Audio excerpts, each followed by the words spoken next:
శ్రీ గురుభ్యో నమ. వరపూజా విధానాన్ని తెలుసుకుందాం.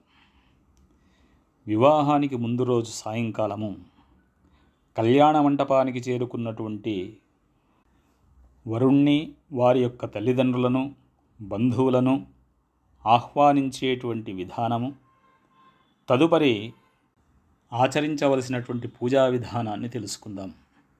వరపూజా విధిం వ్యాఖ్యాస్యామః.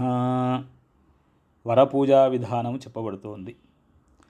గ్రామాంతరాత్ ఆగతాన్ వరసహిత సర్వాన్ బంధూన్ సువాసినీభిః మంగళగీతవాద్యైః దర్పణసహిత కలశయుక్త సపత్నీకః యజమానః వరసమీపం గత్వా కుశల ప్రశ్నాదికం కుర్యాత్. గ్రామాంతరము నుండి వచ్చిన వరునితో కూడా బంధువుల వద్దకు ముత్తైదువులు మంగళవాద్యము, కలశము పళ్ళెము, పసుపు కుంకుమ పళ్ళెముతో కూడా ఎదురు వెళ్ళి వరునికి కుంకుమ పెట్టి కన్యాదాత పూలహారం వేసి కుశల ప్రశ్నలు అడగాలి.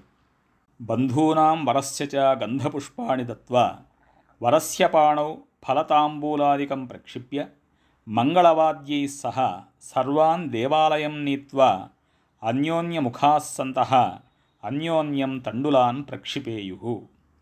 బంధువులతో కూడా మంగళవాద్యములతో దేవాలయానికి పిలుచుకొని వెళ్ళి ఒకరికొకరు ఎదురుగా నిలుచుని బియ్యమును చల్లుకోవలేను. దీనికి ఎదురు బియ్యము అని పేరు.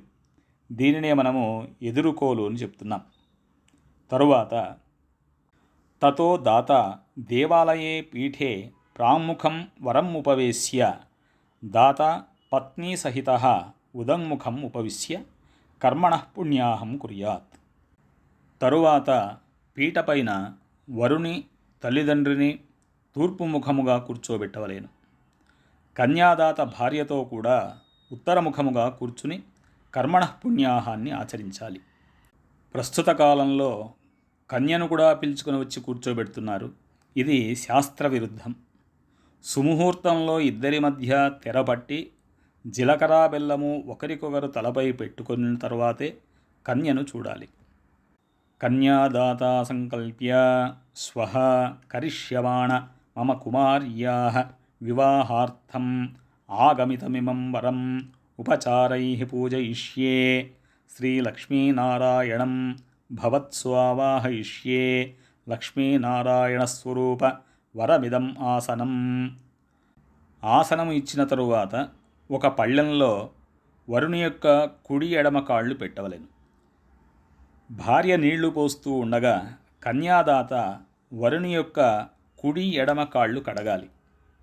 నమోస్త్వనంతాయ సహస్రమూర్తయే సహస్రపాదాక్షి శిరోరుబాహవే సహస్రనామ్నే పురుషాయ శాశ్వతే సహస్రకోటియుగధారిణే నమః.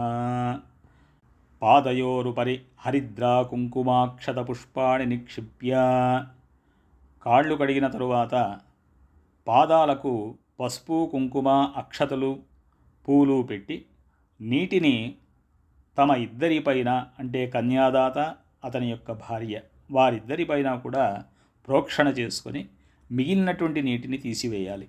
శ్రీలక్ష్మీనారాయణ స్వరూపవర ఇదమర్ఘ్యం ఇదమర్ఘ్యం ఇదమర్ఘ్యం. కన్యాదాత అక్షతలు, నీళ్లు వరుని యొక్క చేతిలో వేయాలి. వరుని చేతిలో ఉద్ధరిణితో 3 మార్లు ఆచమనం కొరకు నీళ్లు వేయాలి. శ్రీలక్ష్మీనారాయణ స్వరూపవర ఇదమాచమనీయం. వరుడు ఆ నీటిని 3 మార్లు తాగాలి. తరువాత పాలు, చక్కెర, అరటిపండు కలిపి మధుపర్కము 3 మార్లు వరుని చేతిలో వేయాలి. కన్యాదాత వరుని మెడలో పూలమాల వేసి నూతన వస్త్రాలను ఇవ్వాలి. తరువాత కొబ్బరి గిన్నెలు, వియ్యంకులు పరస్పరము ఇచ్చిపుచ్చుకోవాలి. తదనంతరం ముత్తైదువులకు పసుపు, కుంకుమ ఇచ్చి అందరికీ తాంబూలాలను ఇవ్వవలను. సభాపూజ, గురుపూజ చేయుట, బ్రాహ్మణులకు దక్షిణ తాంబూలాదులను ఇచ్చుట పూర్వ పద్ధతి. తరువాత హారతి ఇచ్చి దేవాలయంలో ఫల సమర్పణ చేసిన తరువాత కన్యాదాత వరుణ్ణి, వారి యొక్క బంధువులను విడిదిలో మంగళవాద్యాలతో సహా విడవవలేను. తరువాత అందరినీ భోజనానికి పిలవాలి. వరునికి మాత్రము విడిదింటిలోనే భోజనాన్ని పెట్టడం పూర్వ పద్ధతి.